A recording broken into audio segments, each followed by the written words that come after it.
Hello students, आज हम advance algebra के इस लेक्चर में रिंग थ्योरीज के कुछ एक प्रॉब्लम सॉल्व करेंगे. First problem is if R is a ring and A B C D R के एलिमेंट हैं तो evaluate this. So how you evaluate this? So सबसे पहले हमें इसको इवेलुएट करने के लिए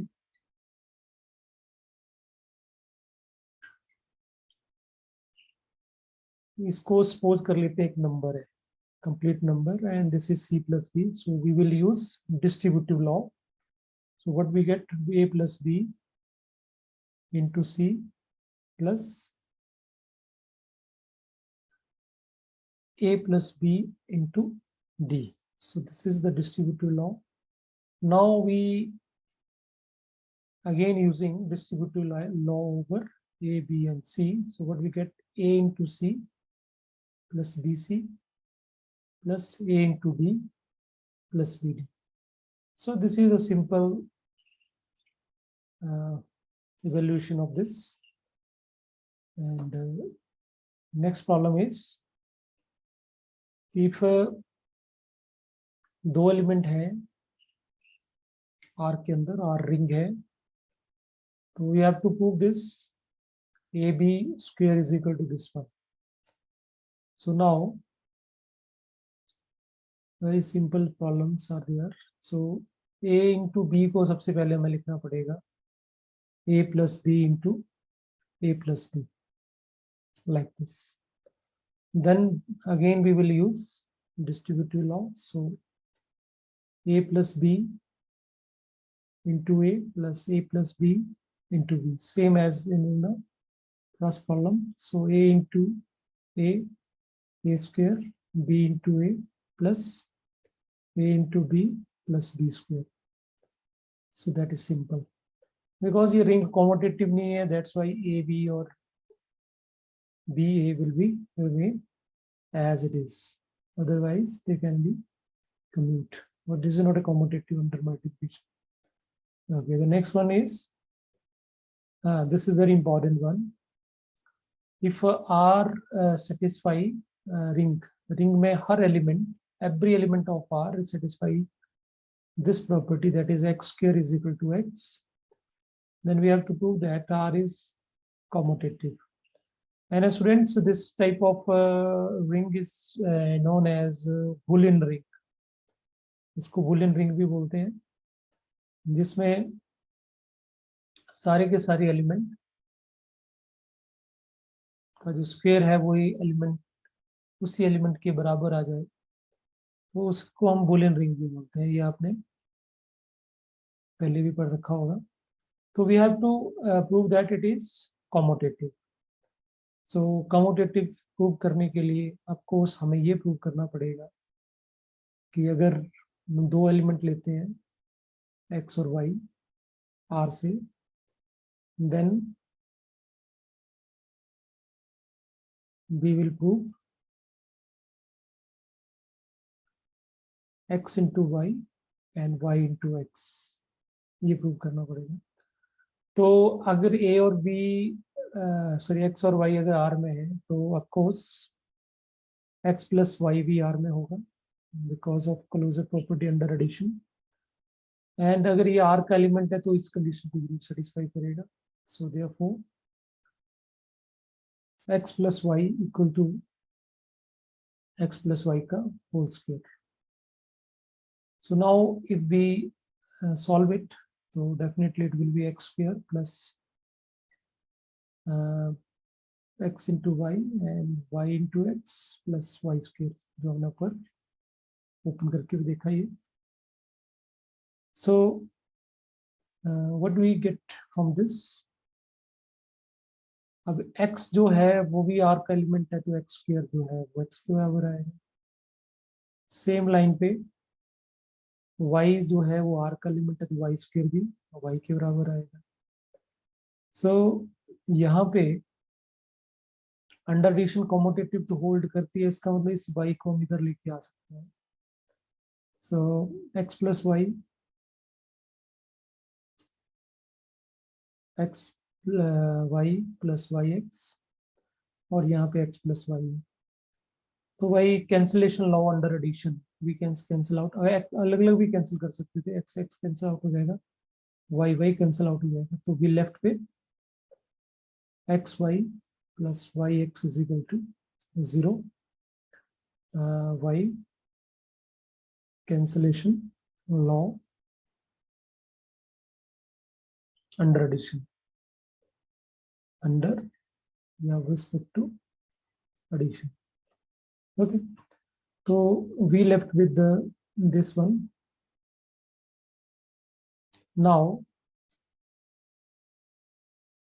give it equation 1.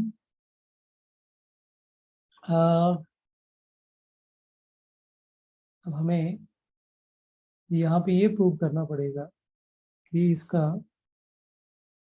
जो करेक्टरिस्टिक है वो ट्रू होगा। देखिए कैसे प्रूव करते हैं। देखो x को मैं एक्स स्क्वायर लिख सकता हूँ because of the given part, और इस x को स्क्वायर को मैं माइनस एक्स का होल स्क्वायर भी लिख सकता हूँ। दीज आर द सेम, और माइनस एक्स स्क्वायर जो आएगा वो माइनस एक्स के बराबर आएगा बिकॉज ऑफ द प्रॉपर्टी, क्योंकि अगर एक्स आर को बिलोंग कर रहा है तो माइनस एक्स भी आर को बिलोंग करेगा। ठीक, और एक्स स्क्वायर और माइनस एक्स स्क्वायर सेम होता है। ठीक, तो by this we get from here x plus x is equal to 0. So we get 2x is equal to 0. What we can derive from this? We can say that कि कोई भी element अगर r का है, अगर उसको 2 से multiply करेंगे तो क्या आएगा? 0 आएगा। ठीक, now what we have to do,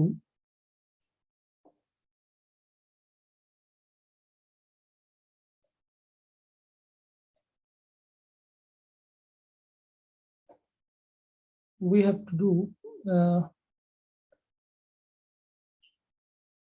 since x और y जो है वो r को बिलोंग करता है, so there implies x into y भी r को बिलोंग करेगा। क्यों? Because of closure property, closure property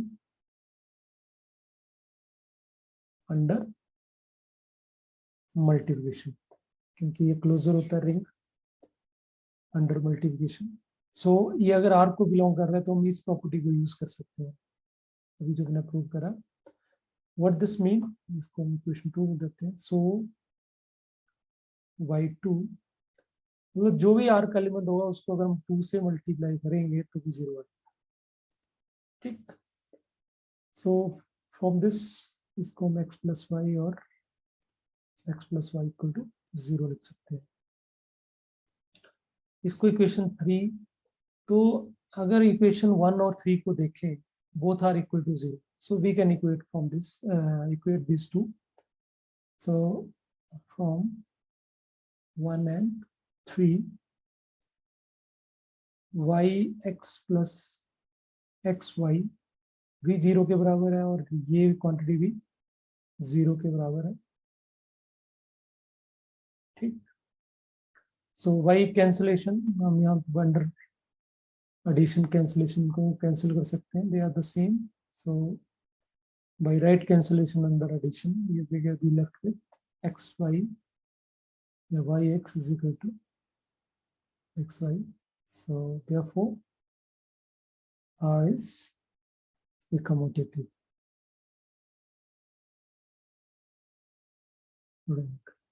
You can say a Boolean. तो Boolean ring जो है वो always commutative होता है। So ये ग्रेजुएशन लेवल के क्वेश्चंस हैं, ये very simple questions और हम इजीली कर सकते हैं। Now question next question is, if D is an integral domain and if n into a equal to 0 for some a not equal to 0 in D and some integer n not equal to 0, then prove that D is of finite characteristic.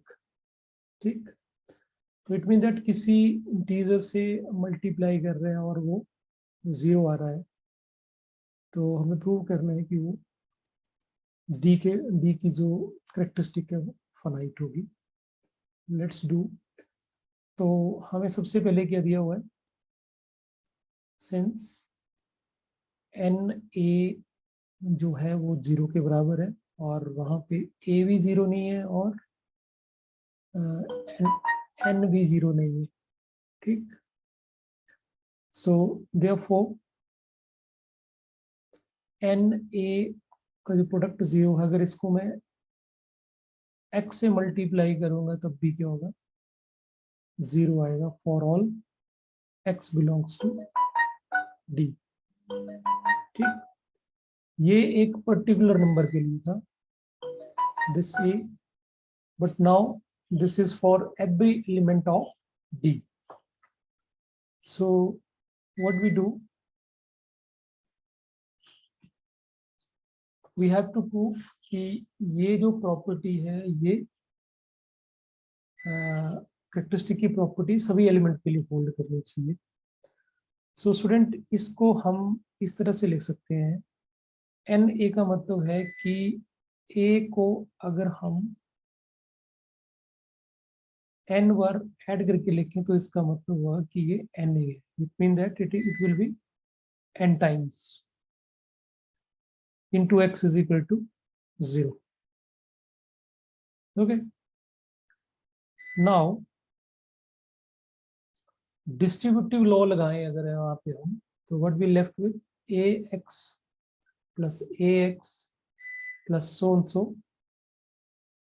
ax is equal to 0. Okay, so now again अब यहाँ पे distributive law लगाएं तो हम यहाँ से a को common निकाल सकते हैं, तो we left with ax plus x so and so x equal to 0. ठीक, and this is for all x belongs to D. ऊपर से आपके पास कंटिन्यू रहेगा.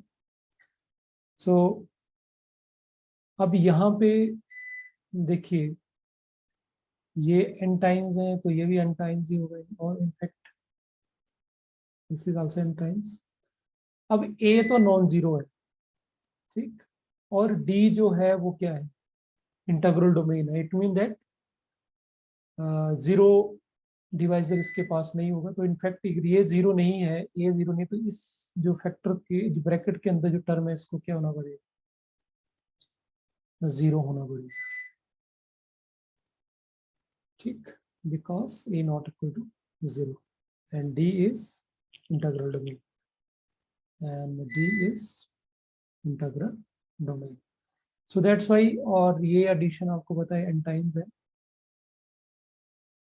so we get from this it is n into x equal to 0 for all x belongs to D. तो इससे clear cut हो गया कि हमारे पास जो ये प्रॉपर्टी एक पर्टिकुलर नंबर के लिए आ रही थी, ये हमने D के सब नंबर के लिए, सब एलिमेंट्स के लिए हमने ट्रू प्रूव कर दी. It means that n is characteristic of D.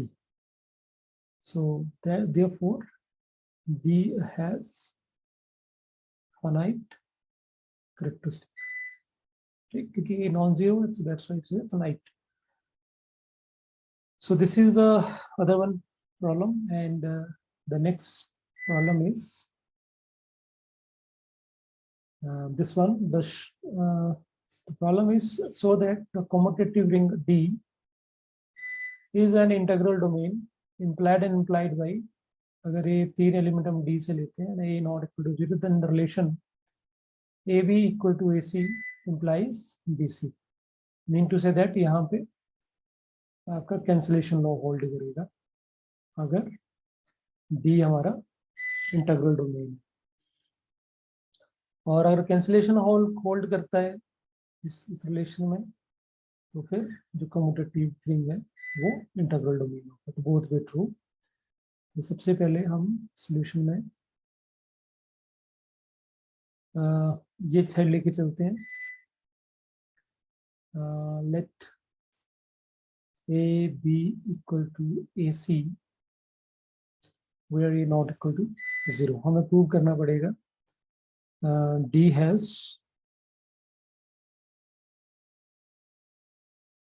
ये लेके चले, तो हमें अब ये प्रूव करना पड़ेगा बी सी, और डी इंटीग्रल डोमेन है जिसका मतलब इसके पास कोई भी जीरो डिवाइजर नहीं होना चाहिए।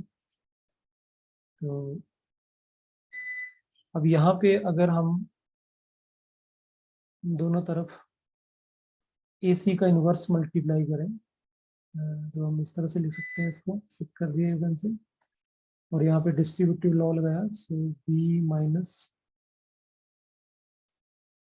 ए सी।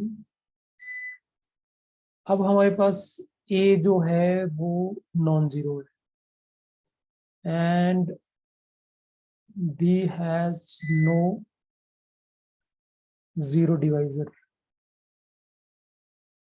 ठीक, तो इसका मतलब क्या हो गया? इसका मतलब हो गया कि यहाँ पे बी इंटू सी को जीरो होना पड़ेगा, और बी इंटू सी को जीरो होना पड़ेगा, it mean that v is equal to C. तो ये तो हो गया एक पार्ट इसका। अब कन्वर्स पार्ट इज कि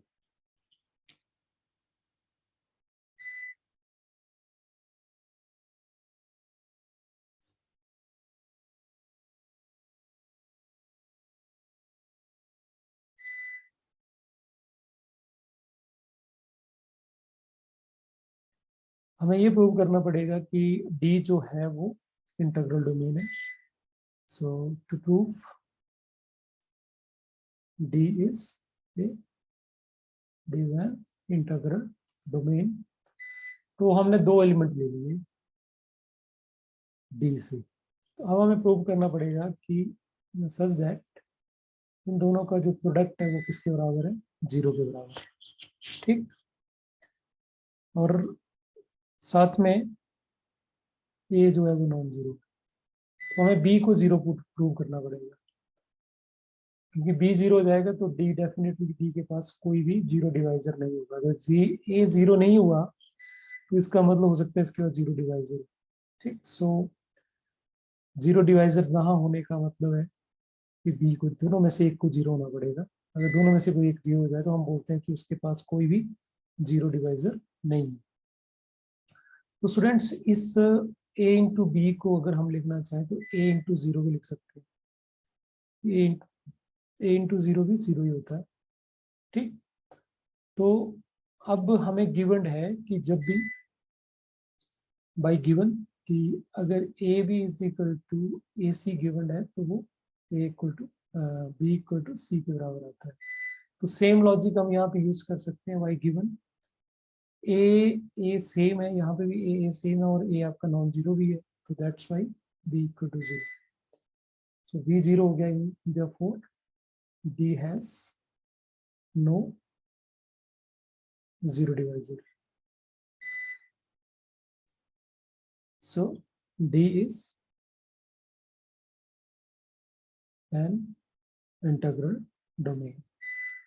Students, so these are the 5 problems, very simple problems. You may go through this, and the next video we will do some more 5 problems, and that will be related to idols related problems करेंगे.